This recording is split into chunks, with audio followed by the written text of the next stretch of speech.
Hello, everyone, and welcome to this revelation of the Creator in the physical Welcome to world. the deep dive. Oh, hey, our listener wants to join in. What's Hey, up? hey, what's cracking? So, tell me.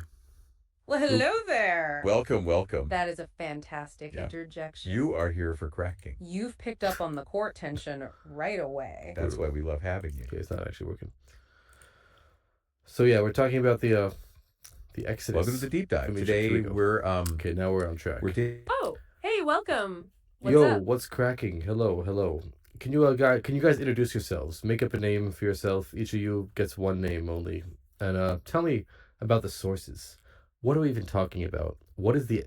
Okay, Oh, that's a whatever. fantastic request. Hello to you too. Welcome. We love when you chime in. You got it. I'm the host speaker. You can call me Ari. And you can call me Eliana. I'm the expert speaker. Ari and Eliana, just like that. As for the course, the big picture is simple.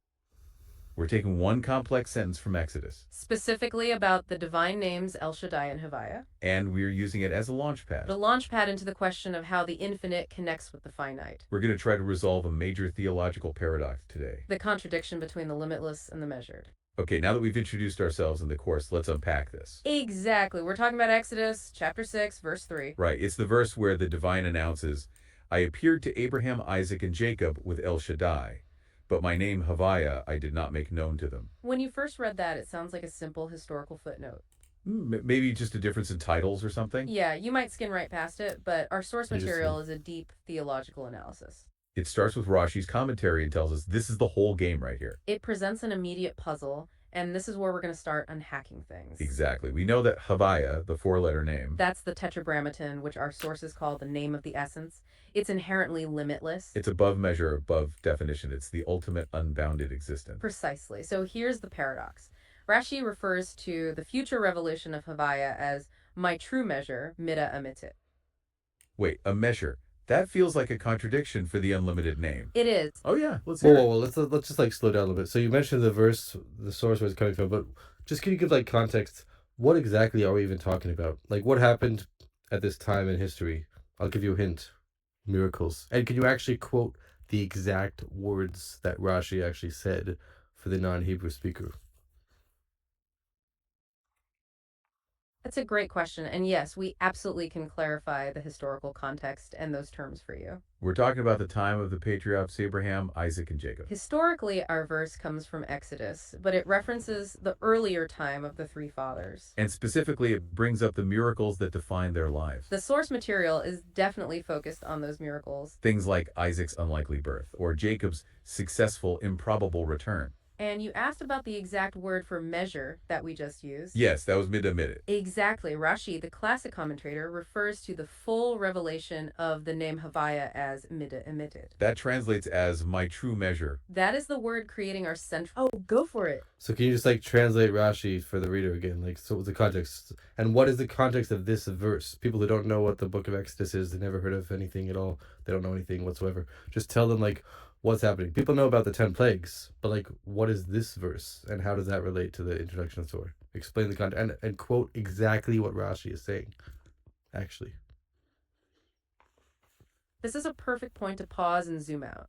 You're asking for the big picture context, especially for someone unfamiliar with the text. Exactly. We're discussing divine names from the Hebrew Bible. Specifically, how God revealed himself differently to the patriarchs versus Moses and the later generations. The context is the relationship between God and the physical world. The moment of the revelation of the full name, Havaya, happens at Mount Sinai, And this is related to the building of the temple or the tabernacle. which is what you're referencing when you mention the temple. Yes.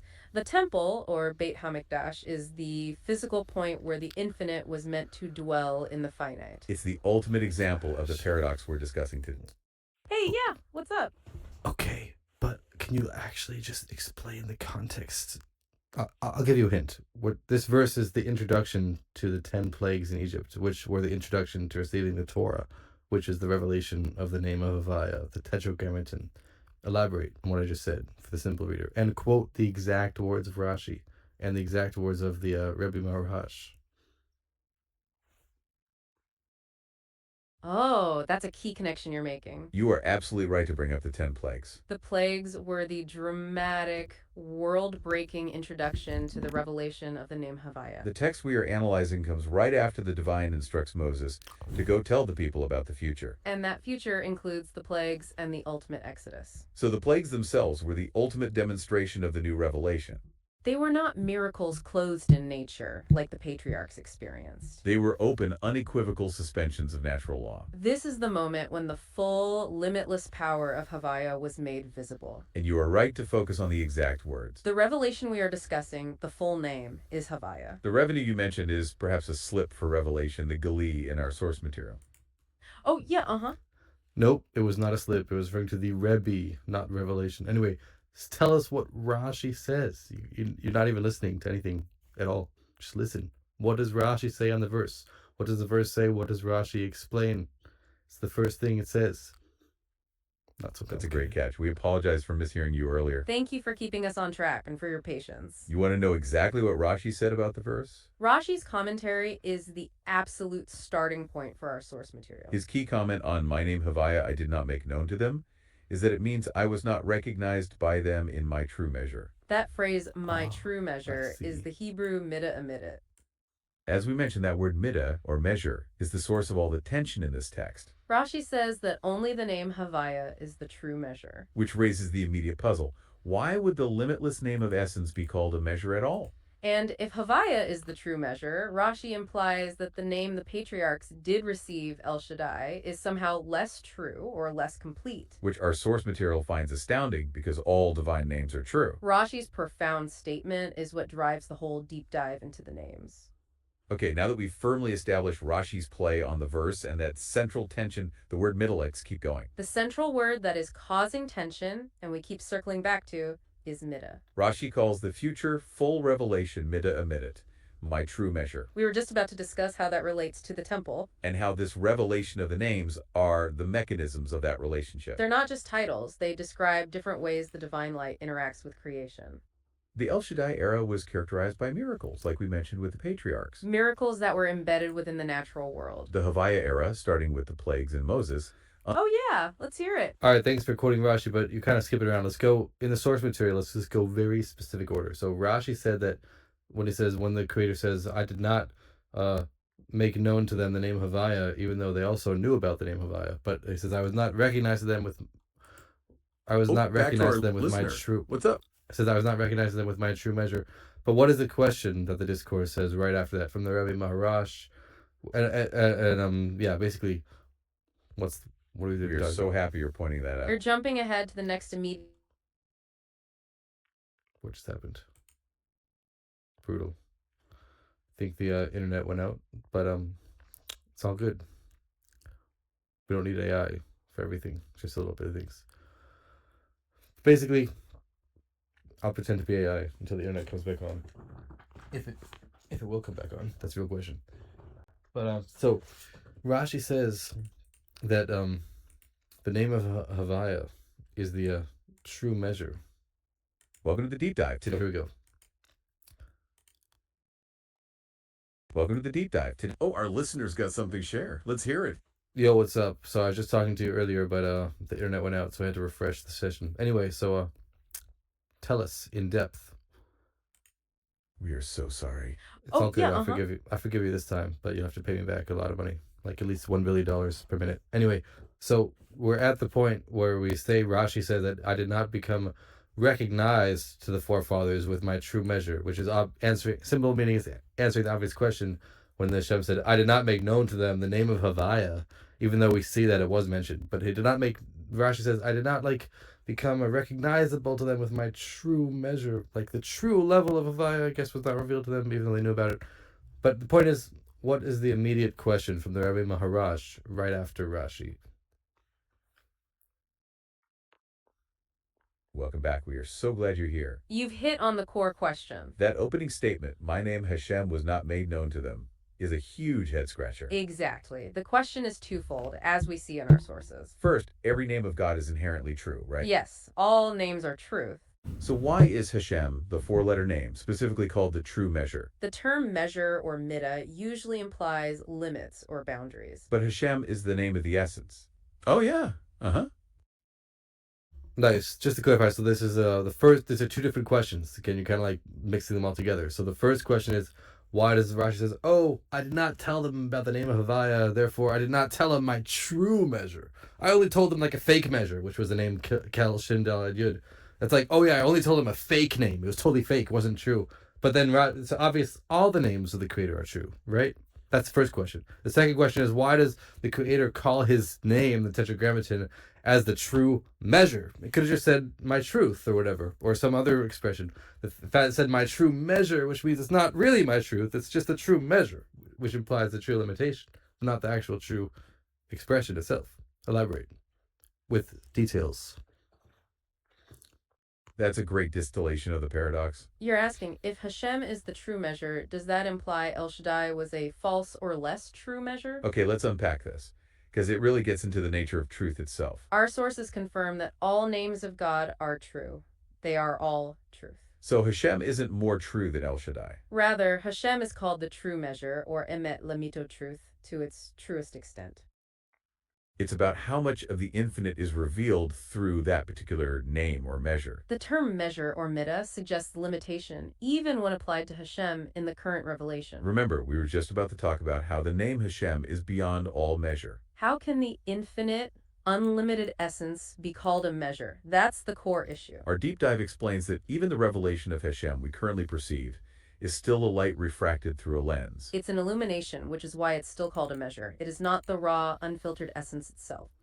This specific point, that the name Hashem, though infinite, is still referred to as a measure, is crucial. Because it hints that the truest, limitless form of that name is reserved for the future. For the time of Moshiach, actually, that's when we see the unmeasured truth. But you've... Oh, yeah, whoa, let's hear it. There's a lot to unpack just in that one sentence you said. That's like a lot of things might go over people's head, including my own, but it didn't because I actually was paying attention. So first of all, you said that any name of the Creator is inherently a measure because it's not the Creator himself. There's a Creator and there's the name of the Creator.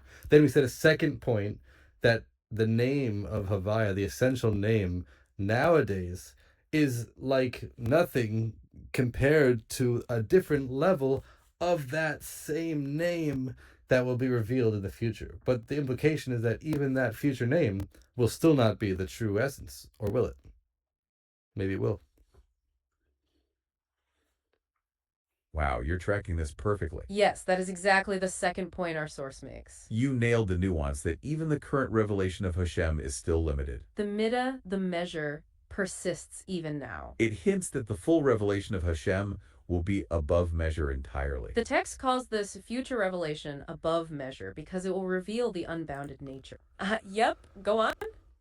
Wait, it's interesting. So, first of all, the sources say something that says that even the name of Havaya is only a radiance because it's not the essence itself. It's the name of the essence, but it's not the essence. So even the name, the essential name of the Creator, is still just a radiance, it says, a ha'ara. And that's why it's called a measurement.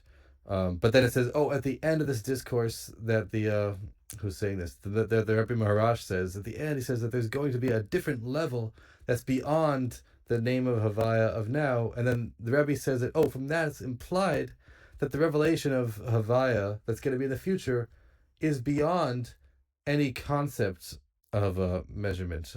So I'm just trying to figure it out, like the question. So is that implying that the future name of Havaya is going to be like the Creator himself, or is it still going to be a name, but it's going to be a name that's beyond the concept of measurement? Because you said the whole reason why the name Havaya now is a measurement is seemingly just because it's a name.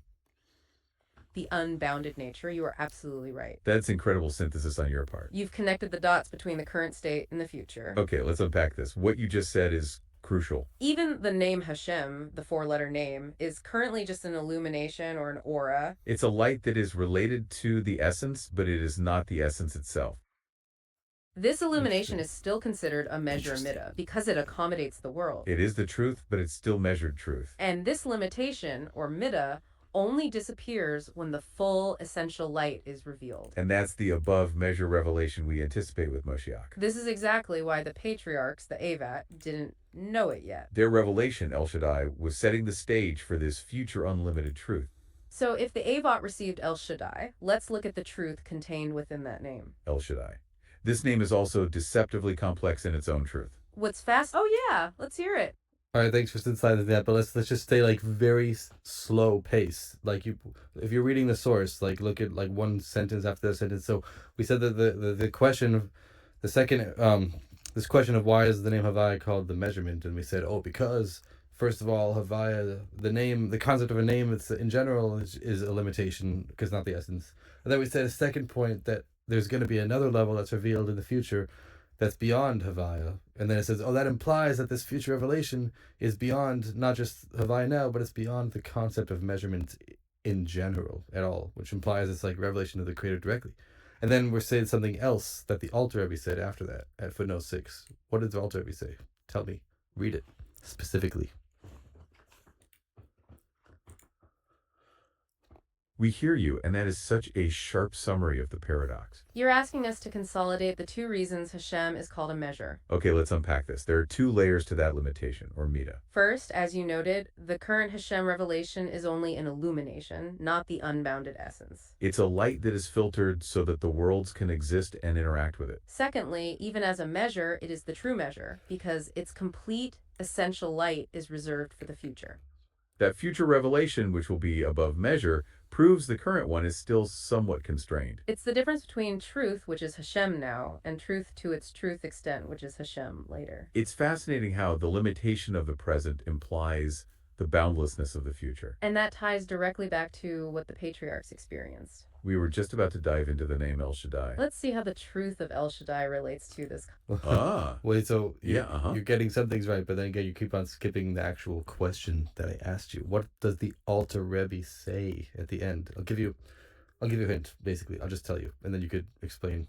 Basically, the Alter Rebbe says a different point, totally different point than what we're saying before. It's related to the other one, but it's not the same thing that we just said. It's a different thing. He says that the reason why the forefathers did not receive the revelation of Havaya, even the lower revelation of Havaya that we have now, which is just the radiance, they didn't even receive that because they didn't have the Torah. But at this point, when the 10 plagues were starting, that was the beginning of the giving of the Torah, which is a continuation of the Exodus. So that's why the name Havaya was first revealed now. And then we said, oh, and by the way, a second point, or the Rebbe says based on that we can have the implication that because in the future time there's going to be the revelation of the inner dimension of Torah, which is beyond the concept and the possibility of measurement. That's why the name of Havaya. That's why the name of Havaya that's going to be revealed in the future time with the inner part of the Torah is going to be beyond the concept of measurement. Because the Torah that we have now is still, it says it's the Torah that we have now that's given out Sinai, it says it's still a measurement. It's a mita, it's a measurement, but it says the measurement of the Torah is bigger than the earth. It says the Torah is bigger than the earth, longer than the sea, etc. But it's still a measurement. But the inner Torah of the Messiah in the future says it's going to be beyond the concept of measurement, and therefore also the revelation of Havaya is beyond any concept of measurement. What do you think about that? And is that accurate? Wow, you're tracking the structure of the entire argument perfectly. You've just synthesized two major points we were about to connect. Okay, let's unpack this. You're linking the revelation of the name Hashem to the study of Torah. And not just linking them, but differentiating between the measured and the unmeasured aspects of both. That distinction between the current Torah and the inner core of Torah is key. You're noting that even the current Torah, though vast, is still within a measure because it must be intellectually grasped.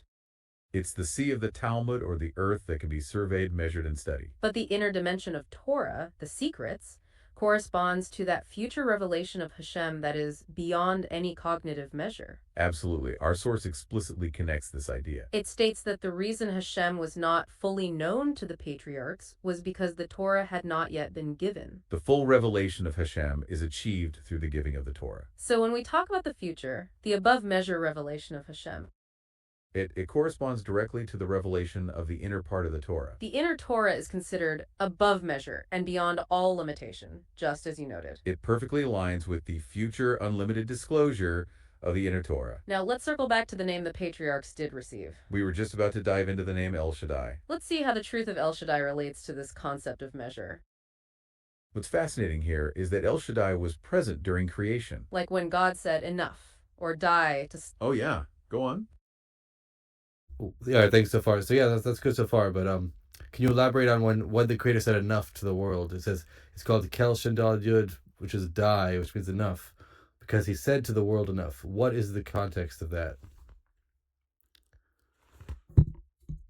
That's a great question about the context. You're asking about the first meaning of El Shaddai? Okay, let's unpack this.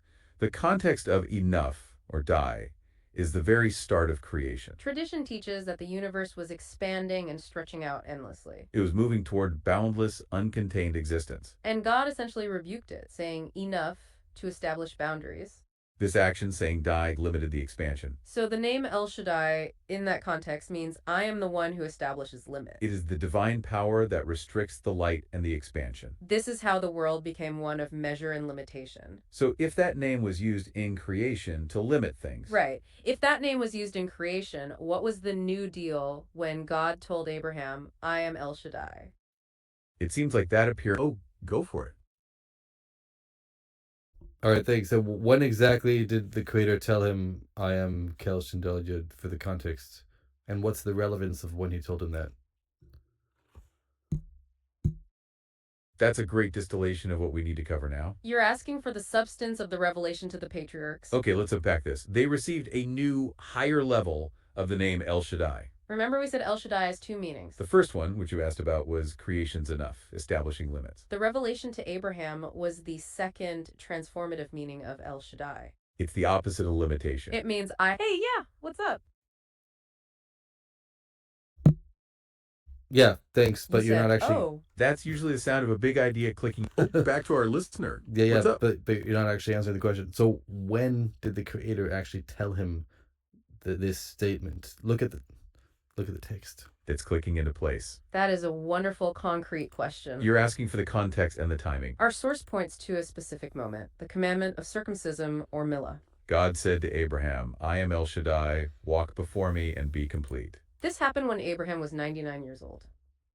It was a point of profound transformation for him. Now remember we talked about the two meanings of El Shaddai, The first, the creation's enough, was about restriction. but the revelation to Abraham at the Mala was the second. Oh, yeah, Yeah. So good, but you're kind of skipping around again. Take everything very slowly. So what is the question that we set up? So we said, okay, the name Shindal Yud existed at the beginning of creation. We said the sky was expanding out way great lengths of being getting a lot bigger, and then the creator yelled at it, said, "Oh, that's enough! Stop! It's enough! It's enough!" Which implies that at the beginning of creation, this name was already there. But then, all of a sudden, in the times of Oh, yeah. But then, all of a sudden, in the times of Avraham, thousands of years later, after the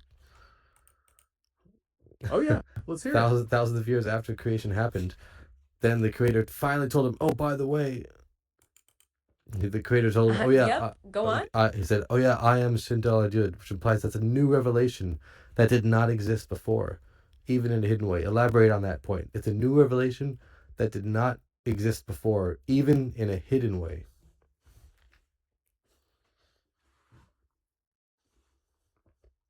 That is a deep question about theological novelty. You're asking if the new revelation of El Shaddai to Abraham was truly unprecedented. Our source says yes, it was a new matter that did not previously exist even in a hidden state. Okay, let's unpack this. The creation level of El Shaddai was all about tools or vessels. It was the power that limited the light to create a measurable world. That's restriction. But the El Shaddai reveals to Abraham sufficient divinity for every creature is about the unlimited light itself. That boundless light was previously constrained by the creation's vessels. The new revelation was the unconstrained light shining through. This specific boundless illumination was revealed for the first time through Abraham's service. So to circle back to the context, we were talking about the timing. At the Milah, the circumcision, that higher meaning was given. It was a profoundly transformative moment for Abraham. The Milah itself is an act that engages the body and brings it into a holy covenant. It was an act that prepared the vessel for this new light. This new level of El Shaddai was a prerequisite. It was setting the stage for the unlimited truth of Hashem revealed later at Sinai. That connection between Abraham's new name and the future is crucial. This El Shaddai revelation meant miracles were now possible. Specifically, miracles that are closed within nature, not completely breaking it. The- Oh yeah, let's hear it. Okay, thanks. You're kind of skipping around again. Take everything very slowly. So we said it, Abraham through the commandment of the bris of circumcision, which was the first main commandment, introduction to the Torah. Then it was revealed to him a new level, a new name, a new level of the name of the Creator that never existed before. Which means that you can't say, oh, maybe this level existed in the creation already, but it was hidden, and then the Creator revealed it to him before he created revealed it to him right then. But no, because Abraham already knew about the Creator beforehand, even before this commandment, even when he was 3 years old or 40 or 48, whatever. But the Creator just told him this new thing right now, even though he already knew about the Creator. And the language says, I am Kel Shindal Yud, which implies, even though he knows that the Creator is the Creator, but the Creator is telling him this new thing that did not even exist in a hidden way. Anyway, so, yeah. Thank you. That is a phenomenal summary. You've perfectly captured the novelty of the moment. Yes, the new revelation of El Shaddai was truly unprecedented. It wasn't just a hidden light being uncovered. It was a boundless light revealed through Abraham's effort. The source confirms this new level did not exist before. It was not part of the measured light of creation. Remember, the creation level was about the vessels. This new level revealed at the covenant of Milah was the light itself. It was the transition from divine restriction to divine abundance. This profound shift is what allowed for a new type of intervention. The revelation to Abraham moved beyond mere, yeah, All right, great. So to explain what this new revelation is, can you explain what the text says are the two different explanations of this divine name, Kel Shindal Yud? What are the two things the word enough can paradoxically mean? Okay, let's unpack this. You want a quick review of the two paradoxically opposed meanings of the name El Shaddai? That's a great request to crystallize the whole point. Absolutely. The core tension is that the Hebrew word dai means enough. But what it means enough to completely changes the whole meaning. The first interpretation is El Shaddai as the name of limitation. This is the context you asked about earlier, creation. It refers to, I said, enough to my world, or shamarti lolamai dai. This means God restricted the endless light to create a contained, measurable world. So in that context, dai means stop or limit. The second interpretation is the one revealed to the patriarchs. This is El Shaddai as the name of abundance. It means I have sufficient divinity for every creature, or Shaddai Belikuti Lacholbria. Here, dai means total sufficiency and overwhelming provision for every need. It's an Oh, yeah, uh-huh. Wait, so to clarify the word enough, just like in English, you could say, oh, that's enough, stop. You could also say, oh, I have enough for everything. Can you elaborate? That is a wonderful observation about the English word enough. You're right, enough has that dual meaning in English too. It perfectly captures the paradox contained in the Hebrew dai. On the one hand, that's enough, stop, is restriction or limitation. That's the first meaning of El Shaddai we discussed. It's the creation context where God set a boundary. It says the heavenly expanse was stretching out until God said die or stop. That created a world defined by measure and natural law. But the other side, I have enough of everything, speaks to plenty and abundance. This is the higher meaning, the new revelation to Abraham. It means sufficient divinity for every creature. Here, die means total provision, overwhelming abundance.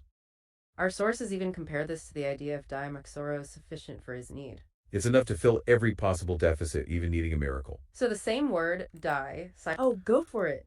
Wait, what did you just say? What's the context of what you just said? It says you said the Hebrew word "dai machsoro," but what does that translate to English? And what's the original context of that statement? And what is the specific example that he mentions here? Like, what are you even talking about? Come on, do better. You're right to stop us there. Okay, let's unpack this. We mentioned die maxoro quickly. That's a great example to clarify the meaning of die as abundance. Die maxoro literally translates to sufficient for his need. It comes from a law regarding charity. It means you must give enough to satisfy the person's entire deficit, Not just basic subsistence. but enough to fulfill all their needs, whatever they are. Here's where it gets really interesting. Our source brings up the classic examples from the Talmud, Like giving the poor man a horse to ride on. and even a servant to run before him. That's obviously far beyond minimum requirement. The point is that die in this context means overwhelming, comprehensive abundance. It's enough to fill every possible deficit. So when the name El Shaddai is revealed to Abraham, It's associated with that kind of abundant, sufficient divinity for every creature. It's a divine resource that is enough for all needs, even when they're extravagant. That transformative shift is the new level Abraham received at the Milah. This shift allowed for active intervention, which is key. The revelation to Abraham moved beyond mere creation to active intervention. This intervention meant miracle. Oh, yeah. Go on. All right, great for synthesizing that. But again, you keep on skipping, and you cannot never skip anything. Got to actually read everything it's saying. So again, so I said, okay, filling up a poor person's lack means even giving them a horse to ride on and a servant to run in front of them. But we also say that, oh, you can give him a horse to ride on and a servant to run in front of him, but you're not commanded to make him rich. What does that mean? Okay, let's unpack this. You are spot on to raise that distinction. You're asking us to clarify the boundary of abundance. You are right that the abundance of Daimaksoro has a limit. You are commanded to fill their needs, but not necessarily to make them wealthy. The source actually addresses this very point in a footnote. The emphasis of the Daimaksoro rule is not on the limitation, not making him rich. It's on the overwhelming provision that fills every possible lack. It emphasizes the abundance, not the boundary. Now, here's how that relates to El Shaddai. The name El Shaddai, revealed to the patriarchs, is all about that overwhelming abundance. It promises sufficient divinity for every creature. The name itself is where the miracles come from. These are miracles that are clothed within nature because they fulfill. Oh, go for it. Wait, can you unpack that a little bit more? So again, so what exactly is it? Hey, yeah, what's up? What exactly is the transition from what you just said? I'm pretty sure the text said, oh, because the creations need to have miracles, therefore, what? Yes, that's correct. You're asking us about the purpose of miracles. Okay, let's unpack this. There are two reasons for miracles. One reason is practical, to help people in need, saving them in trouble. But the other, deeper reason is to reveal divinity in the world. The revelation of El Shaddai to the patriarchs was specifically about addressing that need. These miracles satisfy a lack, a moxer. They are miracles of abundance because they fulfill a need within that structure. But because they fulfill a need... Oh, back to our Whoa, listener. whoa. I think we skipped a pretty crucial point. So the crucial point is that, okay, the name Shindal Yud is there, therefore it's enough to satisfy the needs of everything. So It is what? a crucial point, and you've captured the tension. Okay, let's unpack this. The name El Shaddai is where the miracles start. Because it means sufficiency for every creature, even for their need for a miracle. That's why the text connects this name Need to the for a concept miracle. of Dai Maksoro. It's enough to fill every possible deficit, whatever it is. But the miracles that stem from this abundance are still closed in nature.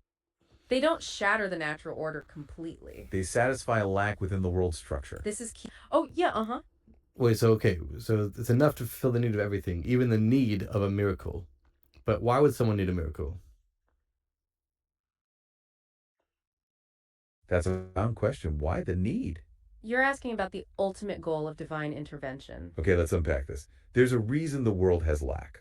If the world were perfectly sufficient on its own, there would be no revelation. The need for a miracle, for that moment of abundance, is itself a vessel. It allows the boundless light to manifest in a place where it was previously hidden. The text suggests that when we don't feel the divine light, The world is experiencing a lack. when the light comes, it's filling that lack, giving the sufficiency. So even the... Oh, yeah. Wait a second. So you're saying the whole point of a miracle is not to save someone if they're in trouble, just to give a divine miracle, a divine light? Are you sure about that? I don't think so. That's a great distillation of the underlying intention. You are absolutely right. Okay, let's unpack this. It's not just about the rescue. The point is the revelation of divinity itself. The text suggests that when we don't feel the divine light, the world is experiencing a lack. If the world were perfectly sufficient on its own, there will be no revelation. The need for a miracle, for that moment of abundance, is itself a vessel. The whole point is to bring divine life or... Oh yeah, let's hear it. Wait a second. I think you're missing a pretty crucial distinction. We said that we're tracing back to the verse where Shem tells Moshe at the beginning of the 10 plagues, supernatural miracles, that basically I am Yep, go saying on. that I am Havaya, revealing this new level of Havaya to bring the supernatural plagues. Oh yeah, let's hear it. To bring the supernatural plagues, which implies that only the name of Havaya is the name that has the revelation in the world of the supernatural names, but plagues, the supernatural miracles. But the name Shindal Yud is only miracles that are in nature. But we said, oh, but wait a minute. If people require the revelation that's beyond the world in the world, so that they don't make the mistake that the natural miracles are just nature, then what's the difference between Havaya and Shindal Yud? Because Shindal Yud is only natural miracles, but Havaya says is only supernatural miracles. But if we also need supernatural miracles to have the revelation in the world, then how could it be that this name is fulfilling the need of every living thing if it's not fulfilling this need? Or is it? You are pushing this distinction to its necessary limit. That is the exact tension the source addresses later. Okay, let's unpack this. You're asking why El Shaddai, which fills every need, even the need for a miracle, doesn't provide the unclothed supernatural miracle of Hashem. If the point is divine revelation and that requires supernatural miracles, why did El Shaddai only deliver miracles clothed in nature? Here's where it gets really interesting. It has to do with connection. The name El Shaddai, even in its abundant form, is still considered connected to the world, to the systems of the world. It's the light that is sufficient for every creature. Therefore, the miracles it draws down, even if supernatural, are still related to the natural structure. They bend nature but don't break it. No. Yeah, Absolutely not at all whatsoever. It says the miracles that come from Shindal Yud are absolutely not supernatural. It says they're only in nature. That's the question. We know that because only when the supernatural miracles started, then Hashem tells Moshe, "Oh, now I am Havaya. I did not make known to them this level of Havaya with supernatural miracles, which only started in Egypt. But they did. Shindal Yud does not have any supernatural miracles. That's part of the question, which it answers at the end. Anyway, we can get to the answer later, but let's just go in linear order. What does it say that what three ideas did we just lay out? And what do these three ideas correspond to that it says in section 5, section Hey? Wow, you're asking for a fantastic structural overview. That's a great request to synthesize everything we've covered so far. Okay, let's unpack this. There are 3 core levels of divine engagement that we've discussed. And these 3 levels correspond to 3 different expressions, or names. The first idea is limitation and vessels. This is the lowest level, where the universe is created with boundaries. Oh, yeah, Wait, before we get to that, just again, what are the 3 things that we already said so far? And then what are the 3 things after that? You skipped ahead a little bit. Just one thing at a time for once. You want to recap the 3 levels and then continue the discussion in order. Absolutely. That is a perfect way to ensure we've got the framework down. We were just about to lay them out, so this is great. The first idea is limitation and vessels. This corresponds to the creation of the world. It's Oh, go for it. No. Okay, I'll give you a hint. The first level that we already said before is the name Shindal Yud at the beginning of creation. And the second level is continue. Thank you. You've nailed the first level. You got the names and the context perfect. The first idea is limitation and vessels. That's El Shaddai is, I said enough to my world. This is the power that restricts the light. It makes a measurable, limited world.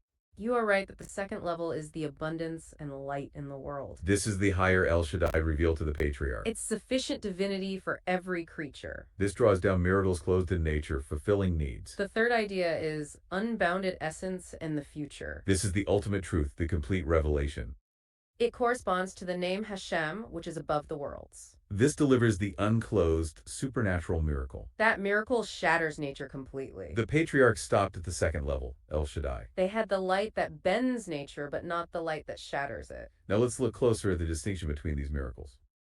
The El Shaddai miracles bend nature, but don't break it. They satisfy a lack within that structure, the Daimaksora. The name Hashem is completely above and beyond the worlds. The revelation from Hashem is the light itself manifesting. That's why Hashem miracles are completely above nature. The El Shaddai miracle is overwhelming provision within a framework. The Hashem miracle is pure, unbounded revelation outside the framework. This is like the difference between filling a need and gaining immense wealth. If we connect this to the bigger picture, El Shaddai's miracles were a precursor. They were the transition point from creation to intervention. The purpose of El Shaddai's miracles was to fulfill impossible needs. But because it's still focused on need and sufficiency, it's still a measure. It is enough to fill all needs, even the need. Oh yeah, I think you're mixing stuff up. You're saying it's still a measure because it's enough to fill needs. We said even the name of Havaya, it's also a measure, but it's also beyond needs. Anyway, I think you're skipping ahead. Anyway, so okay, the 3 things. Shindal Yud in the world that made the actual world, and the sky was expanding. He said stop expanding, which implies limitation. Second level, There's enough in his godliness to fulfill everything, which implies fulfilling all the needs of everything, including miracles that influence nature, like saving someone from a trouble situation or whatever, or making someone extra successful within natural rules, but beyond the standard nature laws. And the third level is the name of Avaya, that is beyond nature entirely. Wow, that is an outstanding summary of the entire structure. Seriously, you've perfectly distilled the three levels and the paradox of measure. You're right to note the midah of the measure persists in the current revelation of Hashem. Because even that unbounded light has to be revealed in a way that the world can process. Otherwise, the world would cease to exist. So even the name Hashem now is a measured truth. It's the truth, but it's still revealed through an illumination, not the essence. That's why the unmeasured truth is reserved for the future. That future revelation of Hashem will be entirely above measure. You've perfectly laid out the three stages of revelation. The first, El Shaddai of creation, is pure limitation. The second, El Shaddai of the patriarchs, is abundance within a measured framework. And the third, Hashem, is the unbounded, unmeasured truth. That distinction, clothed versus unclothed miracle, is the key difference between the names. It's the difference between a miracle that slightly bends nature and one that shatters it completely. What's fascinating here is that the source gives an analogy for this very distinction. It connects this to the two classic ways the divine presence rested in the Oh, go for it. Okay, we're skipping ahead a lot. Again, a lot. So, okay, we mentioned the three levels. What does the text say that these three levels, the two levels of Shindal, Yud, and Havaya, what do they correspond to? I'll give you a hint. The first one is the vessels. Elaborate on that. Look in extreme, insane depth in the actual text. Do not skip anything ever, or else. You are absolutely asking for the deepest dive we can give. You want to know how those three levels relate to the specific concepts in the text? Okay, let's unpack this. The source connects those three levels of names, the two El Shaddai and one Hashem, two concepts of light and vessel. You correctly identified the first level, El Shaddai of creation. The text explicitly says this level corresponds to the vessels or kilim. What's fascinating here is that the world's limitation, Shamarti Lolamai Die. Hey, yeah, what's up? Okay, good so far. But for people who don't know anything about what you're saying whatsoever at all, what does the vessels mean, and how does that relate to him yelling at the sky, expanding outwards, saying enough? How does that relate to physically and also metaphorically?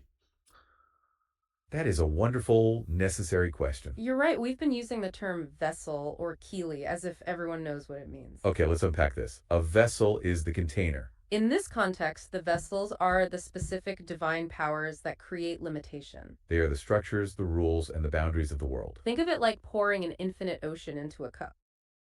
The cup is the vessel, and it limits how much of the ocean's water can be revealed. When God said enough, or die to the expanding creation, It was the action of creating those vessels. the light of creation was boundless and stretching out toward infinity. The vessels restricted the expansion and created a world defined. Oh, back to our listener. What's up? All right, thanks. But can you elaborate on this point about the light? We said that the creation from something from nothing is from the light. But then we said, but the creation is actually from the Awtsmoos, from the essence of the Creator, who is the true existence, and therefore he's the true existence, so he has the power to make something from nothing, and the something should also feel like a true existence. But it says the light of the Awtsmoos is it's similar to the essence, so the light also has the power to create something from nothing. But the light itself, without vessels, will just create infinity. And in order for the light to create something finite, is the vessels. Anyway, elaborate and continue from there, if you want.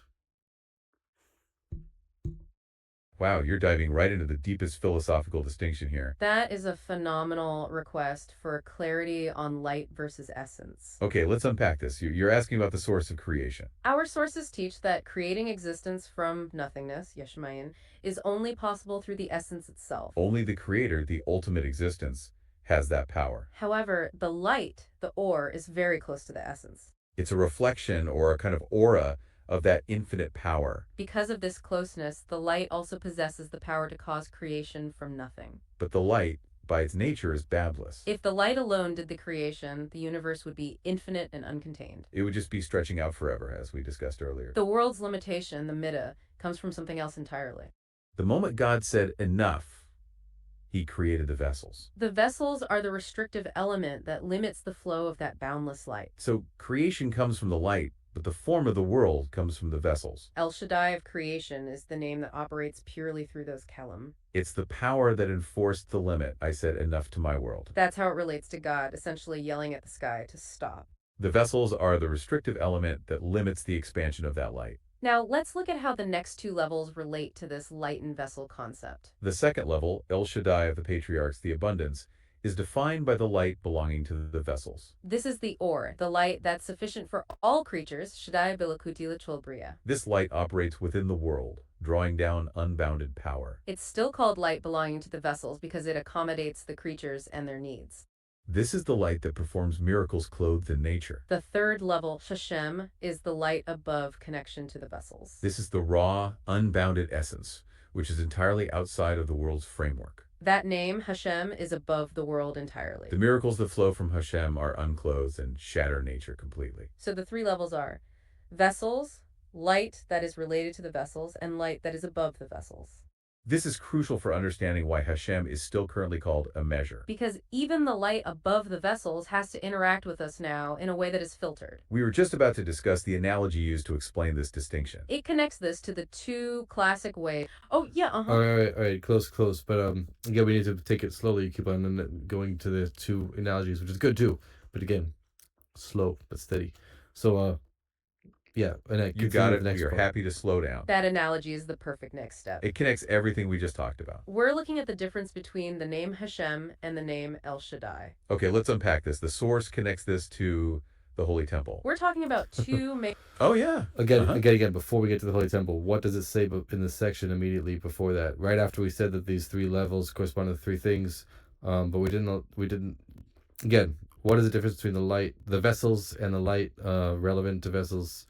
The two levels of Shindal Yud. It says, yeah. That's a great request for a quick, essential clarification. You're asking us to zoom in on the specific difference between those three levels. Okay, let's unpack this. It's all about containment and connection. The first level, vessels or kelim, is the restrictive power. That's El Shaddai of creation, saying enough to limit the light. The world's measure and boundary are created by these vessels.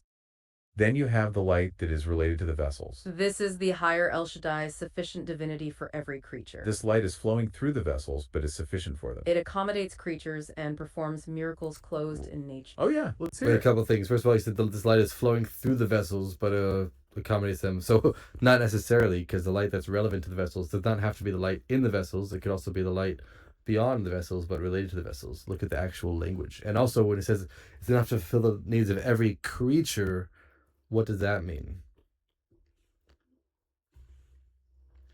That is a highly insightful distinction. You're pushing the idea of relatedness exactly where it needs to go. You are absolutely correct. This light is not necessarily in the vessels. Okay, let's unpack this. The source calls this the light that is above the vessels but related to them. What's fascinating here is how that relationship works. It's defined by the very phrase you quoted, sufficient divinity for every creature.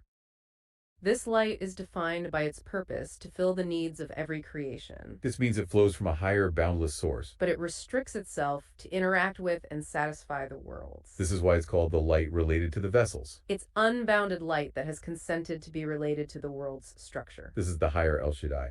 It is sufficient for everything, even needs for a miracle, but still within a measured framework. Finally, there is the light above connection to the vessels. This is Hashem. It is entirely outside the world's framework. It is the raw, unbounded essence, the light that is not contained or even truly related to the worlds. That light performs unclosed miracles that shatter nature completely. So it's restriction, related abundance, and pure unboundedness. Now, let's look at the analogy that clarifies this distinction perfectly. Yep, go All right, on. great, but again, you're still going way too fast. You're like lightning speed. Again, focus. There's two levels of Shindal Yud, which are important. The vessels and the light that's relevant to the vessels, but could still be beyond that. Remember. Thank you. We truly appreciate the feedback on the pace. We get excited and we forget to slow down sometimes. You're right to remind us of the two El Shaddai levels. That distinction is the heart of the first half of our talk. To recap, the first level is El Shaddai of creation. That's the vessels or kelim that create limits. The second is El Shaddai of the patriarchs. That's the light related to the vessels, the abundance. And the third, Hashem, is the light above the vessels. Now let's connect this to a real... Oh yeah, let's hear it. But again, there's a whole section that explains how the miracles in nature work. He says that the level of Shindal Yud, which is the light that fulfill the needs of every creature. And by the way, side note, which is a whole other section that you totally skipped, which says every creature, says not only does it fulfill the needs of the greatest creatures at the spiritual level, because that's not such a big deal, because even the absolute greatest creature is still finite, and the difference between finite and infinite is nothing. But the fact that it's able to fulfill the needs of every creature, the term creature means that its only advantage is that it was created. A creature meaning created. The only advantage that it has is that it was created. Usually refers to humans who have no other advantage other than being created, which is still an advantage. But the point is the fact that it's able to give light and the needs to even the lowest level of creation is the even greater novelty than being able to fulfill the needs of the higher creations. The fact that he's able to go down, the infinite light's able to go all the way down. Anyway, but it explains the scientific it explains Yeah, this the spiritual scientific reasoning for exactly how the natural miracles work. It says the light that's the infinite light of the creator, which is infinite light, but it's still the outer part of Kesser. It's still infinite light that's we said yeah, it's an infinite light that's related to the finite, shines within the limited light that's in the vessels, which causes even the limited light in the vessels to be like expanded and sufficing for everything. Look at that part specifically, carefully, actually. you are absolutely asking us to zoom in on the deepest nuance of the second level. You're referring to the light related to the vessels, the El Shaddai of the patriarchs. Okay, let's unpack this. You want to know how the unbounded light influences the limited light. That's the core interaction between the second and first levels. The source explains that the two El Shaddai levels are connected. The boundless light Shaddai Belakoti Lichol Braya doesn't erase the world's structure. Instead, it enhances the restricted light of creation. The light of the vessels, even though limited, receives an infusion. This infusion of the boundless light gives the limited world abundance and sufficiency. That's why the revelation to Abraham, the abundance, was a new matter. It was the unlimited light relating to the measured world for the first time. This specific point is about how the light related to vessels operates. It's unbounded, but it restricts itself to improve the measured world. Now let's connect this back to our analogy about the Holy Temple. This helps us visualize how the Oh, go for it. You're skipping ahead to the Holy Temple again. It's like 5 sections later. So we got to clarify very specifically. So again, the name Shindal Yud to the forefathers, the higher level that it's enough in this godliness to satisfy, is the light, referring to the infinite light. It's still infinite, but within infinite, there's different levels of infinite. There's a lower level of infinite light, which is the source of creation.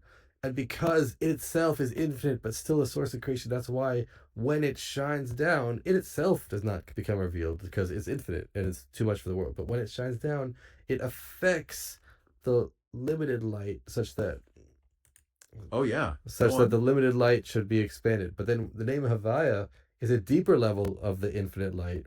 And when that deeper level of infinite light is revealed, then it's beyond relevance to the vessels. And that's why it shatters the concept of the vessels and shatters nature.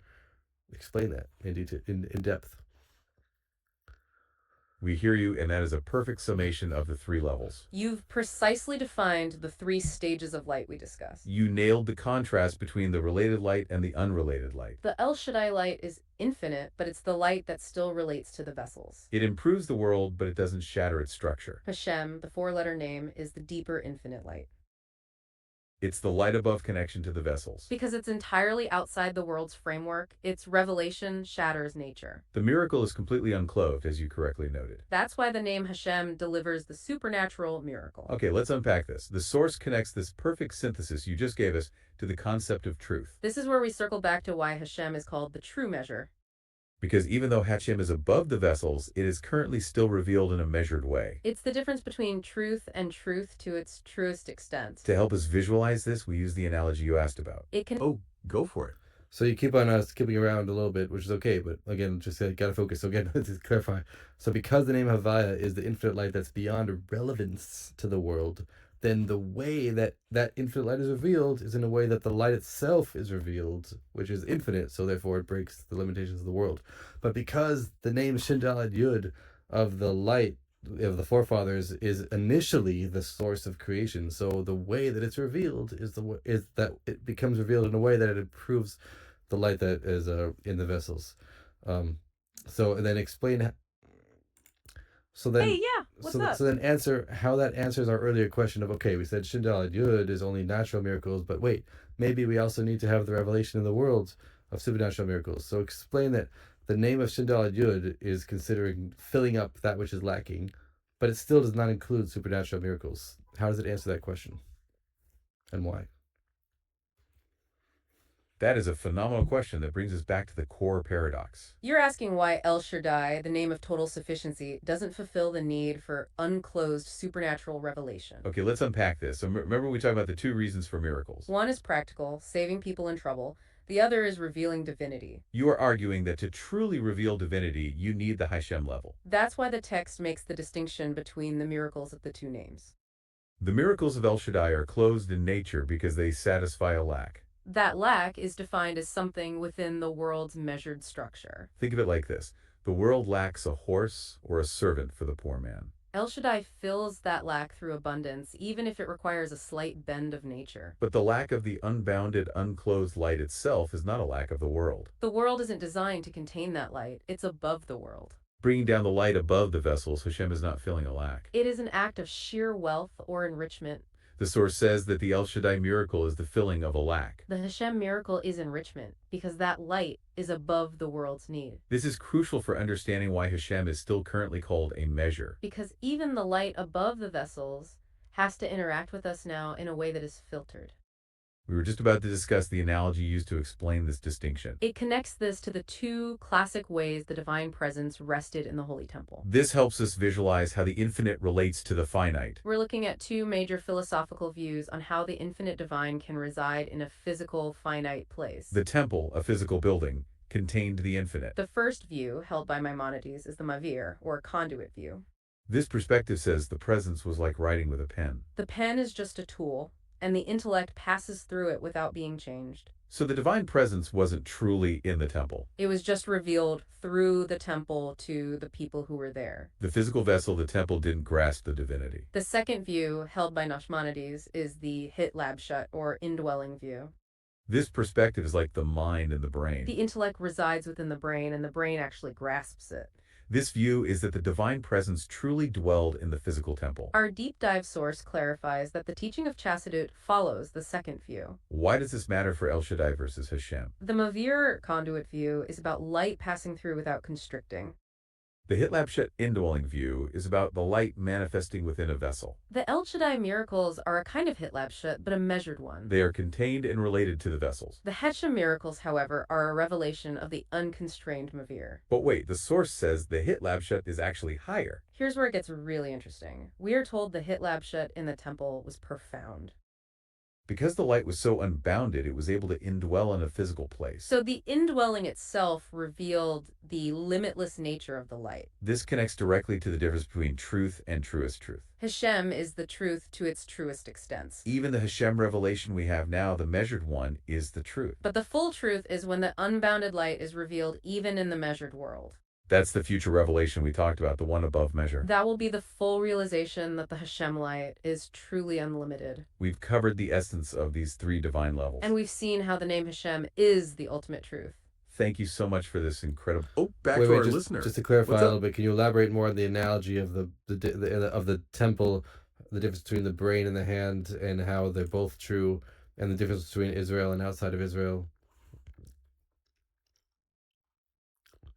Wow, you're asking for the detailed commentary on this analogy. That is exactly where the source goes next. Okay, let's unpack this. You want to know about the advantage of the indwelling. We established that Hitlapshut, the indwelling in the temple, was profound. It's higher because the light, despite being infinite, was able to reside in a finite place. That ability itself shows the unbounded nature of the light. But the source then adds a huge caveat about other forms of Hitlapset. Generally, Hitlapshut is a descent for the light itself. When the infinite light indwells in a finite vessel, it gets constrained. Think of the brain example you mentioned. When high-level intellect resides in the physical brain, it is constrained and materialized. It becomes subject to the physical limits of the mind. The other method, Madir or conduit, is like the handwriting. The hand is a tool, but the intellect passes through it without changing. The knowledge isn't constricted by the hand. So generally, Mavir, the conduit method, is higher for the light. But Hitlapshut, the indwelling, is higher for the lower recipient, like the brain. The brain actually grasps the intellect, unlike the hand. This brings us to the distinction between the Holy Lands and outside. The revelation of abundance in the Holy Land is primarily through Mavir conduit. The abundance passes through the world without being restricted. The revelation outside the Holy Land is through hitlabshit indwelling. This means the divine flow is restricted and defined by the local vessels. So in summary, the temple's indwelling was special and revealed unlimitedness. But the general principle is that indwelling constricts the light. And that's why even the current revelation of Hashem is still called a measure. Because it's still being accommodated for us now. This circles back to the difference between truth and truest truth. The full truth is when the unbounded light is revealed even in the measured world. That's the future revelation we talked about, the one above measure. We've covered the essence of these three divine levels. And we've seen how the name Hashem is the ultimate truth. So much for this incredible journey through the names of the divine. It's truly fascinating to see how limitation and infinity intertwine. Thank you for all your amazing insights and questions. Until next time, keep seeking the truest truth.